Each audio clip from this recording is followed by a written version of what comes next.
Every time I talk about a real estate transaction that I just closed, I always get asked the same questions. Mark, how are you getting deals done in this market, the economy, political stance, everything, all the noise that's going on? How are we getting deals done when a lot of people we know are pencils down? Well, if you guys don't know who I am, I'm Mark Kuhn. I own Mac Capital. I also develop property. I own a construction business for the last 15 years. I have a couple hundred multifamily units. I do industrial office. I really scale luxury storage. So make sure you watch some of my videos on that. And I do know a thing or two about real estate and getting it done. And no, I don't have a rich dad or a rich uncle who just feeds me money so I can go get deals done. I am just like you out here trying to figure it out, how to raise money, how to get deals done. And I think that's the biggest question that most people ask. And I think in this rate or this environment, how do you get a deal done when nothing pencils? Maybe you've done your own pro formas or own financial work, and it's just like, you know what, nothing cash flows. I'm not going to be able to live on the cash flow and quit my job and live happily ever after. It's not that easy, and you need to stop thinking about it that way. But it is a fair question to ask because that's what most people want. So in this video, I'm basically going to explain, how do you do seller financing? How do you do some of these creative methods to close deals, to get deals done, how to get them over the finish line, and how to not negatively cash flow, or if you are, how to plan for that, because that's the environment we're in. I don't care what other people are telling. If you're watching Instagram reels and trying to get sold how to buy a house for $0 and retire next year, if you're into that, that's for sure a gimmick. I'm giving you the real world advice on what and how to do this method. Because if you do it for a decade, I promise you, in 10 years, life will look much different for you, and you will be able to succeed. So, shut off the TVs. You don't want to watch anything in politics. Throw everything out the window on the economy. It doesn't matter what it's doing. I actually like when we're in economic times like this because it actually makes deals happen. I'm doing more deals now than I was in a very good economy. And I want you to think this way because I think it's more of a mindset thing than it is a possibility. So stop thinking about it, start doing it, and let's get to work. All right, so let's answer the simple question. What is seller financing? Maybe you've heard about this, maybe you haven't. And really what it is where you're using the seller's equity. Maybe they have the property paid off. Maybe they have a lot of equity, meaning the debt's very low and the appraised value is very high. So I'm just saying maybe they owe 200,000 and maybe it's worth $1 million and that's what you're buying it for. Well, typically that seller's going to want price, right? COVID made all these crazy real estate transactions happen and gave us a bunch of comps. So that's why no one's selling for reduced prices right now, right? And a lot of people are sitting on cheap debt if they borrowed during the last few years. So what you want to think about is that you're really using the seller's equity to help buy your way into the project. Because at the end of the day, that seller's sitting right now, right? It's for sure a buyer's market. There's not that many deals out there. And if they're very good deals, they're going to fly off the shelves quickly still, even in this economy. But what you can do is structure a way, and I want you to think big when you're doing this. Don't go for a duplex or a fourplex. You're probably working with a guy that only owns 8 units total. This is a much bigger deal for them. Why don't we go after 16, 24, 36, 48? Go after something with millions are going to be involved at that point. But you know what? His equity spend is going to be very big, and you're going to need some help to buy these properties, right? Especially if you have zero money, you can do these all day long with some grit and creativity, of course. But you can get these deals done, I promise you. So essentially just think about it as the way that you're using the seller's equity in the project to help get your buy-in into the project while you have no equity. And usually these are temporary, 5-year, maybe it's maybe you're just paying them a small percentage on the equity you borrow. On the $1 million example, say you borrowed $300,000 for the down payment. Okay, well, they're going to want a return on that money.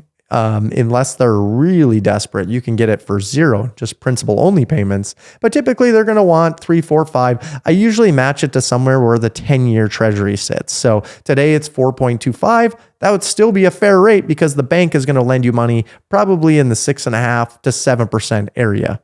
So here's really the top 4 reasons that I love it. And the number one reason is sometimes they have the property completely paid for and you can actually just pay them a seller carry. They will create the own debt for that because they know what the property produces for income. So say if that's $100,000, well, maybe it can support $100,000 in debt payments to them every year, right? So we kind of dictate, we work backwards to figure out, oh, that's a 3% rate.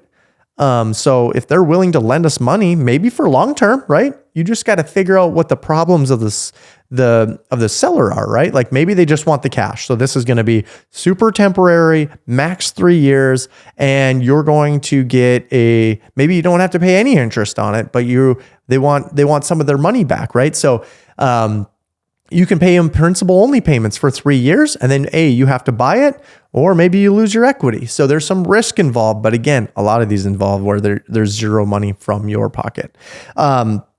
Number 2, it really can lower your down payment, right? Like, so if in the case that they owe $400,000 and it's worth $1 million, well, they have a $600,000 spread there. So how can I use 300 of it, we'll say half of it, right? To help for my down payment, I'll bring a bank note in for 700.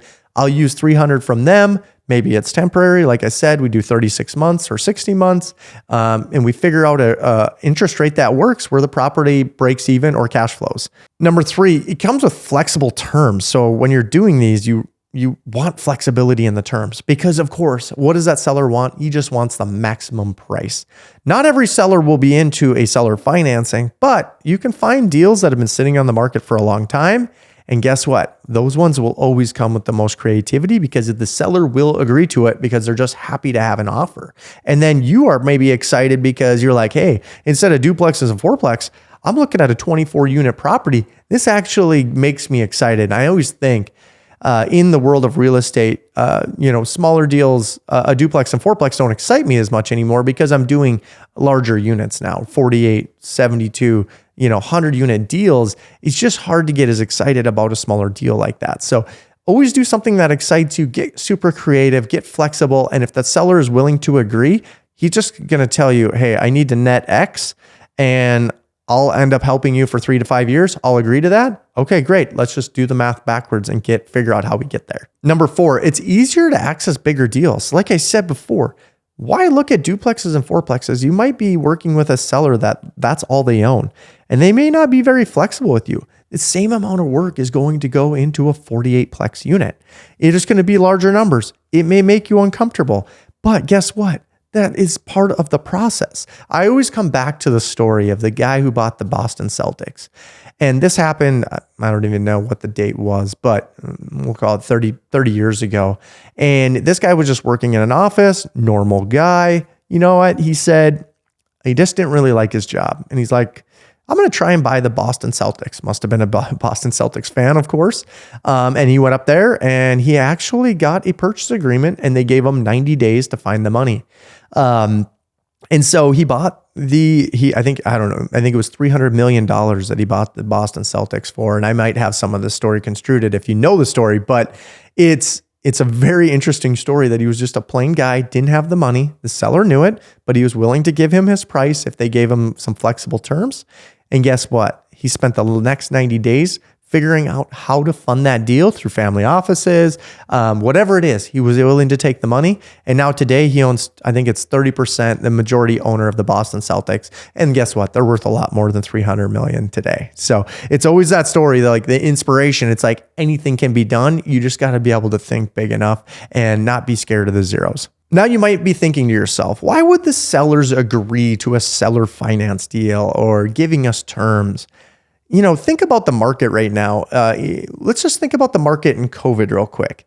Everything was flying off the shelves. Money was going down as fast as possible. It was the Wild West because debt was so cheap. What happened though, it created a bunch of inflation, elevated all this real estate projects, and it really hasn't came down much.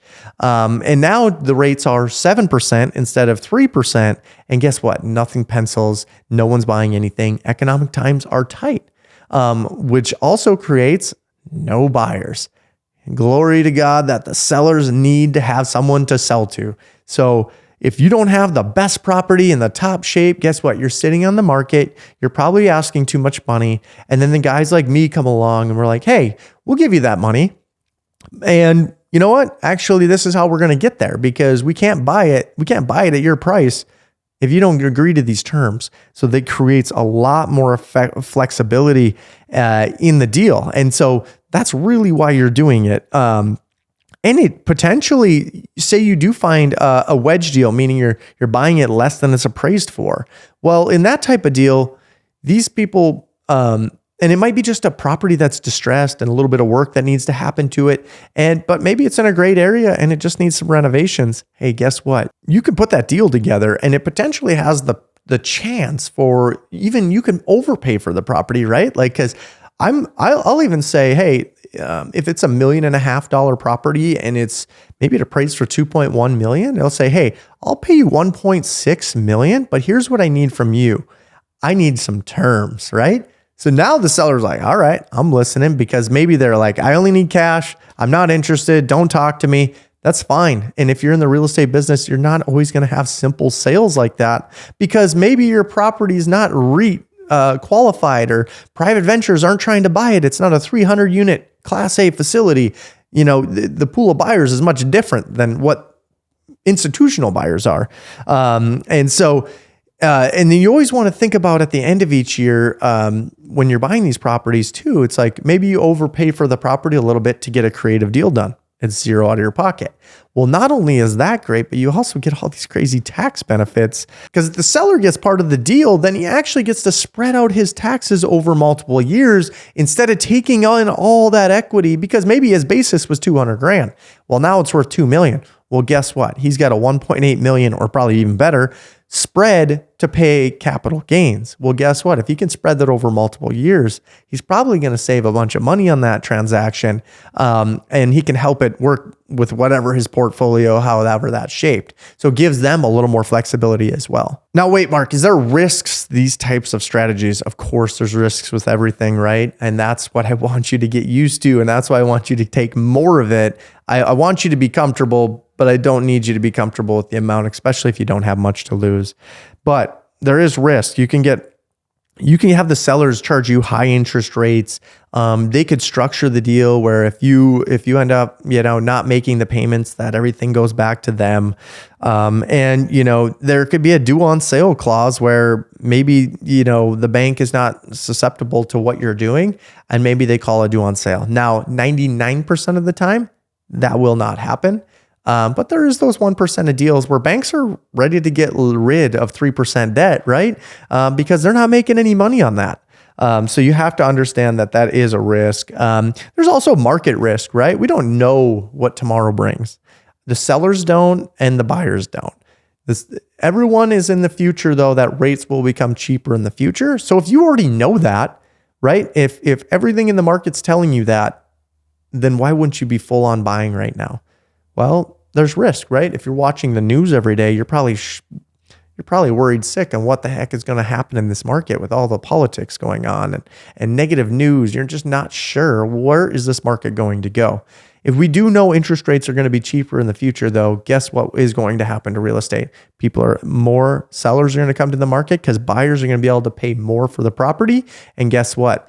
Finally, the seller's expectations from COVID will meet the buyer's expectations to the present day. All right, I'm going to walk you through a simple deal so that way you can completely understand the math here. And I think it can be very simple, and I do not want to complicate this. But let's talk about a property, North Dakota, just because I live here, 16-unit deal. And could be very simple, 8 duplexes, something like that. Let's just say the asking price is 2.4 million and it appraised for 2.6 million. Good, we got a little spread there. And you talk about the seller, really, doing some seller financing, maybe offering them some money down in the deal. maybe that seller's got it all the way paid for. So you're like, hey, you know what? I'll do 20% down. So that's $480,000. And you ask the seller to do the remaining 1.9-ish million dollars so that way you can afford this. And you're like, well, I don't have the 480,000. But if you structure the deal where it actually has a return, guess what? You can actually go out. People don't understand how much power in their phone, just literally the contacts go through there. I guarantee someone wants to invest in real estate. They just haven't because they don't understand it. And if you take a really simple deal like this and you say, hey, we're going to split this deal 4 ways. I'm going to find 4 investors with 120 grand and we're going to do this deal. And I'm just going to be one of the people that makes money if they hit a certain return, whatever. Keep it as simple as possible. So if your purchase price is $2.4 million, you got to do $480,000 down or 20%. The seller actually finances the $1.92 million and he gives you an interest rate of 7%. Okay, good. We don't even have to qualify for a loan. It's a 10-year loan. It has a balloon payment at the end. This is very simple. And you know, it kind of walks you through a normal deal. This is probably what it looks like to most of you. But let's break that down. The payments, monthly payments are $12,770. You got the total payments over 10 years, which is $1.5 million ish. And you got a balloon payment due of $1.6 million. The seller likes these terms because they're getting what their asking price is. That's all they want, right? And they've seen deals fall apart. They've seen deals, you know, they're issuing issues at the banks, financing issues, whatever. Let's just get the deal done today because these deals could be put together literally as fast as the attorney can write it up, which is super awesome because you're not waiting on closing and appraisals. If you've already had the appraisal, of course. But you're happy that you get to secure the property. The seller's happy because he's winning. He's winning the interest battle. And he's acting like the bank. There's nothing to qualify for other than yourself. And then let's convert now. Okay, that's the deal. Let's talk about the cash flow. Well, the gross rent is $1,500 a month per thing times 16, of course, is about 24 grand a month. The operating expenses. So I always talk in the most simple of fashion, and let's just say they pay their own utilities, they pay their own, maybe it's water, sewer, but the rest of it, insurance, taxes, whatever, we got to pay for. This thing runs at 40% expense ratio. So that just takes the total rent of $24,000. You have $9,600 in expenses. 40% of that $24,000 is expenses. And that should include vacancy and everything else. And your NOI, so the net operating income of this property would be $14,400. So then we back into our payment. Remember, our payment on this was $12,700 and change to the seller. So we're left with about $1,624 to pay the investors. Some cash flow, that's about all you can get nowadays, right? It's not a cash flow environment. We really have to look forward to the future and see, hey, what happens if rates do go down to 5.5%? This is the risk we're buying on, right? We don't know that. Everything in the economy is telling that. I mean, Jamie Dimon to the Federal Reserve, to everyone that I've followed that has some credibility is telling you that. Okay, with that knowledge, then we know that that's going to happen, and we'll be able to maybe pay this seller off even faster. And so, let's talk about exiting it now. Okay, we know the terms. We're going to make a little bit of money on our 480. What happens in the 10 years term up and the balloon payment of 1.63 happens? So you got a few different options, right? If you actually follow this thing to the end, you're going to have to refinance. And what I would negotiate with that seller is that 7% is not P&I. It's just simply interest only. Because typically you can get away with that, and that'll bring your payment much lower, which is what you're going to want. You're going to want more and more cash flow. And so that would be something that I would negotiate in this deal. And you'll probably have a lot more success with more cash flow and raising money for the project. But we can refinance at any point. If rates go to 5%, we're going to refinance it. We could sell the property, right? He didn't say we couldn't sell it. If we lock it up for 2.4, and all of a sudden in 2 years, it's worth $3 million. Can we just sell it? Absolutely. Your investors would appreciate you as well. Or you can start renegotiating. You can say, hey, the terms on this loan, rates are 5.5%. Let's talk about if we can get the rate down. Most times that seller is going to agree with that. or he's going to say, you know what, I'll give you a reduced price if you buy me out today. I've seen it happen both ways, and that's just another way you can get a little bit creative, but just have good negotiating power. It's all about negotiation when you're in a real estate deal or any business in life. But I guess really what I wanted to conclude in this video is seller financing is going to be one of your most important things that you follow. There's a lot more examples. Mine was very simplified. But the more creative you can get it, there's many layers of it that you can actually get super creative in buying every deal. Any real estate deal can be worth X amount if you can get the seller to agree to some terms for you, right? That's exactly what you need. Always reverse engineer. Figure out ways to say yes and try to eliminate ways to say no, because almost on every deal right now, you will find ways to say no. And that's too hard. It's too complicated. And you need to actually figure out, these are simple methods that you got to explain maybe to an 80-year-old seller that, hey, this is how it's going to work. These are exactly what I need to make the deal work for me. And if they don't agree, you know what? There's many more deals that are sitting on the market right now because there's not sellers like you willing to come around and actually put effort in. Really think big when you're doing these deals. I promise you, a deal like this on a duplex, if you're 16 years old or 18 years old, hell, do all the duplex and single family homes you want. Some people only buy single family homes. You can do this, but it does take time to structure these. I would always tell people to think bigger. Let's buy 10 homes. Let's buy 20 homes at a time from an investor and let us figure it out. I promise you, you don't need any credit. You won't even need any money. You can raise, you may not know how to raise the money, but structure the deal so you can actually pay out. And sometimes, you will find the money. Look into your phone, look into your contacts. Keep it very simple. I'm going to dive deeper into more topics within creative financing because I think a lot of you are interested in that.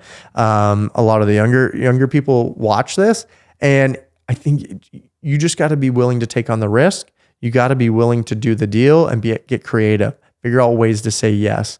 Make sure you subscribe, follow for more. We're going to freaking do a whole series of these so you can actually structure deals yourself without any money into this.